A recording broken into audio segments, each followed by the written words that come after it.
right? If we have a debt. It's a promissory note.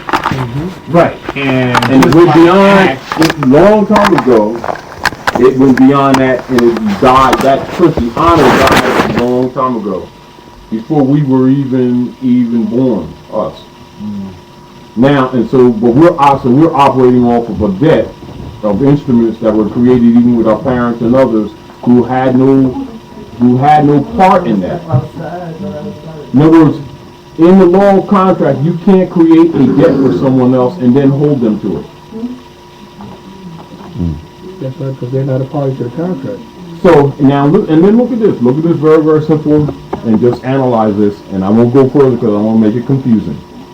From the initiation of the acts of the Inquisitionists in quote unquote trying to create a debt on the republic, being the demo order of inquisitions, i.e. the U.S. democracy, misrepresented themselves as the legitimate republic government, which they were not. Which means all acts done under the U.S. democracy was a fraud and an imposition, and they were clearly, and for the record, imposters. Now, and that was because the republic was related to the Moors, which is why in all the southern states, when they was instituting, or what you call institutionalizing slavery, that they tore down all of the republican forms of government in the southern states because of its connection to us, which is why they start infusing this word democracy, to get us to orally agree to U.S. democracy contract. So we know that the republic guarantees on a republican form of government in every state in the union. That's a prerequisite of any of them even being a part of the union. That's right, Article 4. Article 4, Section 4. All right. Article 10, Section 1 says that no debt can be satisfied without gold or silver coin. Right. No debt can be satisfied. So what point did you get tricked into recognizing that, putting out instruments, acknowledging that truth, and then turning around and countering it with a contract with a signature in your proper person so that you discharged anything? I think that when you read McFadden's speech to Congress, I don't know if you heard of Louis T. McFadden, his speech to Congress, slamming the Federal Reserve. Oh, we're going to have to get that from you real quick. Because they was talking about they are now creating a situation where their assets are based on human debt. So what happens is, since their books are completely reversed, anything you deposit with a bank, that's the bank's liability because they have to give it back to you and they got to give you interest. Any loan that you make with a bank is their asset. If he comes to me and says, well, listen, I need $10,000, I want a $10,000 loan, I go, okay. I don't actually have to have the money to give it. All right, I just write down on my book $10,000. He says, okay, give me 1,000 of that now. I go, hold on, 3 days it takes me to get this. I need $1,000. I got this guy on the hook. Okay, you're the central bank. You go, yeah, I got this. You now turn around and give him the money. I never had it to begin with. But I'm charging him interest, and you become a less interest. You become a part of interest. In other words, they constantly make themselves agents of the transaction, as if they're the primary source.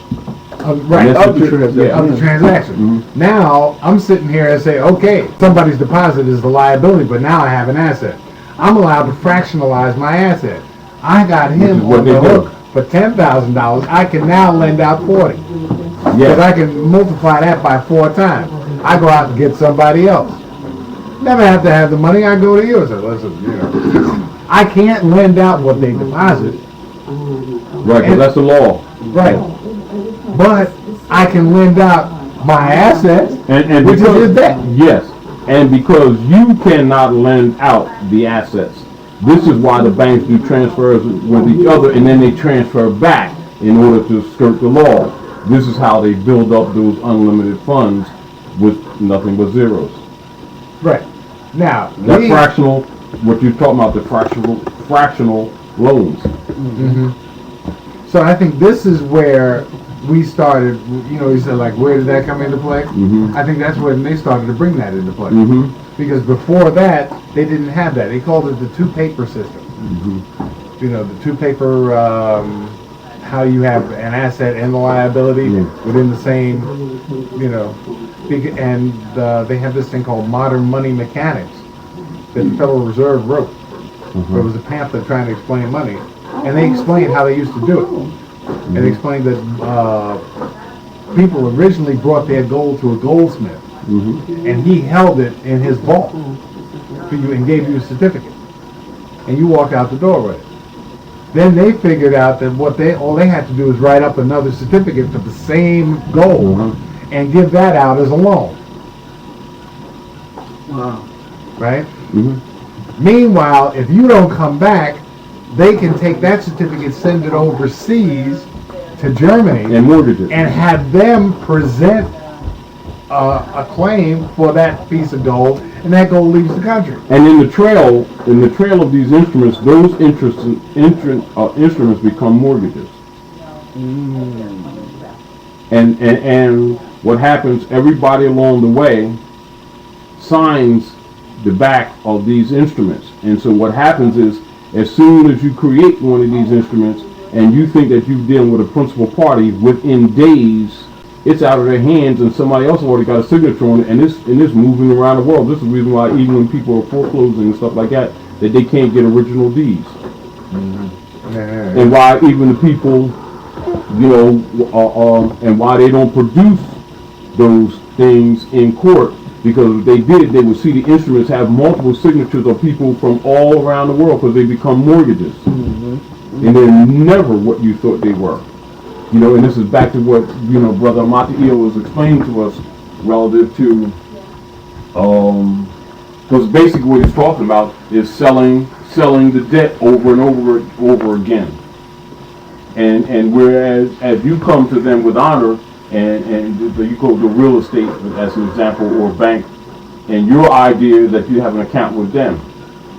Their idea is that all they want is your signature, and they make multiple accounts with that thereafter, and it's really out of their hands, but they maintain a position as front collector for you, but actually the instruments are actually out of their hands. And also in that modern money mechanics, they said that's how the people make money. The people create money, and it's created out of thin air like that. You didn't have to have any gold. At one time when you were on the gold and silver, when they weren't using this two money system, right, you actually have to have the substance. But not anymore, now that you have the debt. Or barter. Right, or barter. And then this is why, like with the institutionalized Fourth Amendment servitude, they started taxing people who barter to stop you from bartering, to force you into servitude, i.e. where they force you to have a license just to work or to transact business. Or if you transact business, you still got to pay them as if you owe them something of your substance in violation of the law of personality, i.e. this is why the Supreme Court declared state law as unconstitutional. You understand? And that's still on the record even right now. You know, even this is why even like when we put out the issues on, you know, traveling, you know, just those 13 cases that we've been putting out for years. Right. The Supreme Court still declared all the states' laws unconstitutional, but the people won't use them because people don't believe Article 3, Section 1 and 2, that original jurisdiction remains with the Supreme Court. And rather than people argue that, the people make a contract with these people to trying to buy the right that it is already there and affirmed by the law of the land. Then they believe, and look at this, then they believe, right, the issue of, you know, Roosevelt, you know, when he was governor, and when they did the War Powers Act, enforced the War Powers Act, which is essentially nationalization in its nature. You know, but they're not the nation. Number one, they said they're a U.S. democracy. They have not the authority, because when they stopped honoring the Constitution, they quit their job. Right. They just held their office. But they incorporated you and said, well, he's down with it. Yeah. And he didn't say nothing, Right. so of course he's Yeah. going. And silence is right. Yes, yeah. Right. Now, under the laws of war, under the rules of war, or even the war powers, and this is the key. Just like we dealing with the Realm Act. If you're dealing with like France, Germany, or anything like that, they may use different terms, but it's still war powers. All right, to save nations, so it's technically nationalization. So when they're talking about things along the line of persons trying to claim the principles of the republic to protect themselves under the Uniform Commercial Codes or something like that, etc. They need to understand that what they're essentially talking about is that things have been nationalized, and that is no more personal property. The quote-unquote government is claiming an authoritarian power over both transactions and contracts, and so therefore there is no personam standi, there's no standing in law and the personal standing in courts, etc. Whereas thereby habeas corpus has the appearance of being suspended. And so everything that the people are doing not technically, by act of so-called governments. And remember, in this process, pay attention to this, is very important, that the municipalities, common municipalities and local city governments are acting with the jurisdictional powers that's actually federal alone, which is giving, Article 1 federal. that's what they're doing when they're confiscating people's cars, if they don't have insurance, locking them up if they have tickets and stuff like that under war powers. But when you do the research, and I know Brother Dawood will get this easily, because I forget the number, what people keep forgetting when they start trying to argue the Uniform Commercial Codes in order to get what they're calling the sovereignty, because of the idea that habeas corpus is suspended, that in the rules of law, they have to sign a jurisdiction to a court. The jurisdiction under booty and prize, which is what basically the corporate states are operating under, where they're abusing the people, overtaxing them, justifying their political power, it was assigned to district court. And a lot of times when you see the freedmans are selling these UCC documents in the name of freedom, they're generally talking about habeas corpus is suspended, and so now you have to contract like this. And the real deal is, what you should do is just claim and file a claim in district court, because that's the jurisdiction. That's the authority of their jurisdiction. Listen, I'm going to make myself very, very clear. Under war powers have not certain rights now because of war powers Trading with the enemy. and trading with the Enemy Act. Mhm. Most problems that we're having where they're violating us, we're going to municipal and superior courts. You mean to Dealing with seek those remedy, or where they take us? Where they take us, where they kidnap you, and where we sometimes start transacting in the name of arguing with them to receive remedy.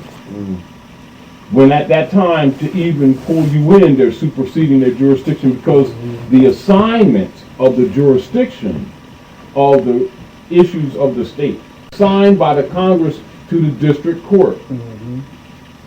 They're not telling the people that. It means that the lower courts don't have jurisdiction in the matters even under the war powers. Wow.